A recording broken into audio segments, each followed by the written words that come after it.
The Berenstain Bears St. Patrick's Day. Written and illustrated by Mike Berenstain.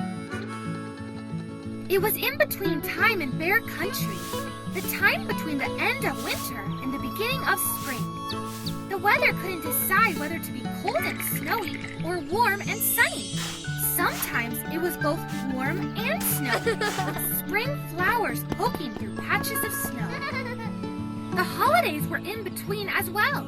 Valentine's Day was long gone, and Easter had yet to arrive.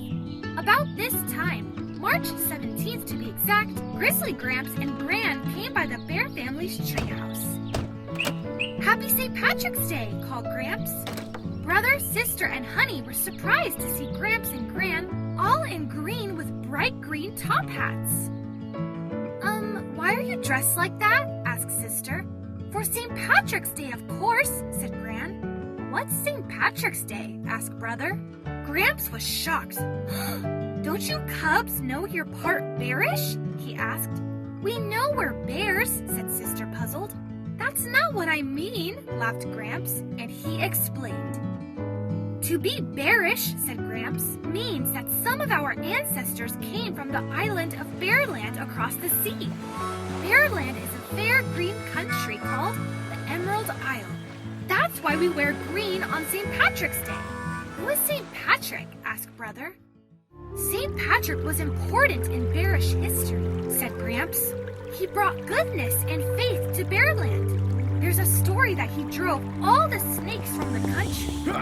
Snakes were thought to be evil, and there are no snakes there to this day." "Oh," said Sister, disappointed. She liked snakes. "Come along now," said Gran. "We're going to the St. Patrick's Day parade. Everyone in Bear Country who even feels bearish will be there. We've brought along green outfits for everyone." They were soon dressed all in green, a different look for them. Gramps gave them green clover leaves to wear. "What are these?" asked Sister. "Shamrocks," said Gramps. "They are a symbol of Bearland and are said to bring good luck.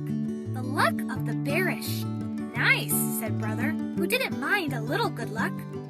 As they headed for the parade route, the cubs wondered about St. Patrick's Day. "Gramps," said Brother, "can you tell us more about Bearland?" "Of course," said Gramps. "We'll start with the legend of the leprechaun." "Lepre who?" asked Sister. "Leprechaun," repeated Gramps. "What's that?" asked Brother. "It sounds weird." "And so it is," agreed Gramps. "Leprechauns," Gramps explained as they walked, "are magical beings like elves or fairies who live in the woods and vales of Bearland. They are short of stature and given to mischief. They devote themselves to making shoes." "Why do they do that?" asked Sister. "To pass the time," said Gramps, and went on. "They use their magic to find buried gold and hide it in iron pots. It's said there's a leprechaun's pot of gold at the end of the rainbow, if you can find it." "Wow," said the cubs, impressed. The family reached the parade route down Main Street in Beartown.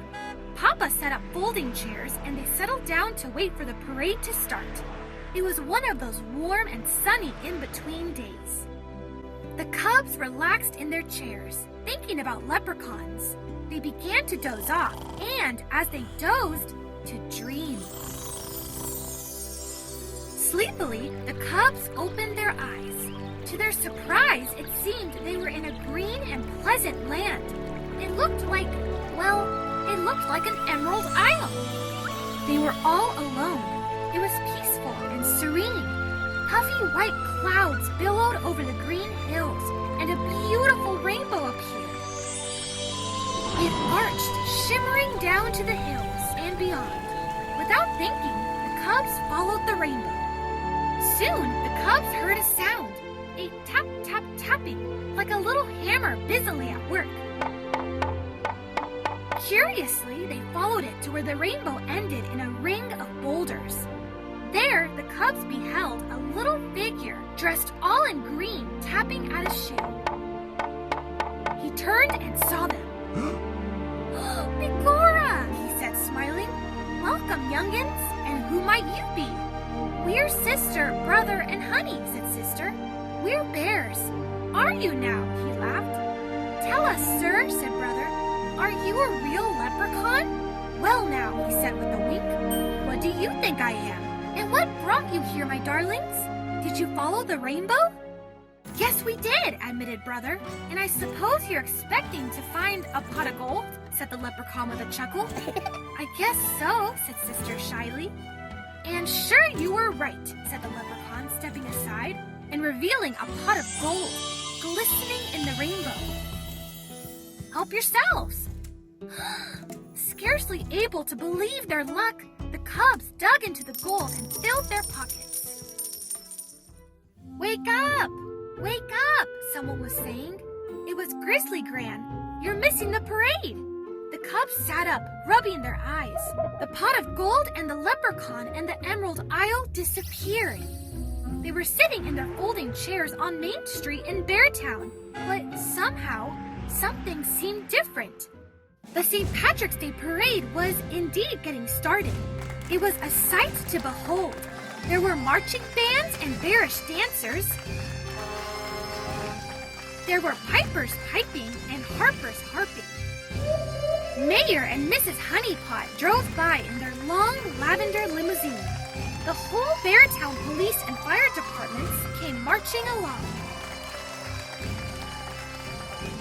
The parade wound up with a troop of bears dressed as leprechauns, each carrying a pot of gold.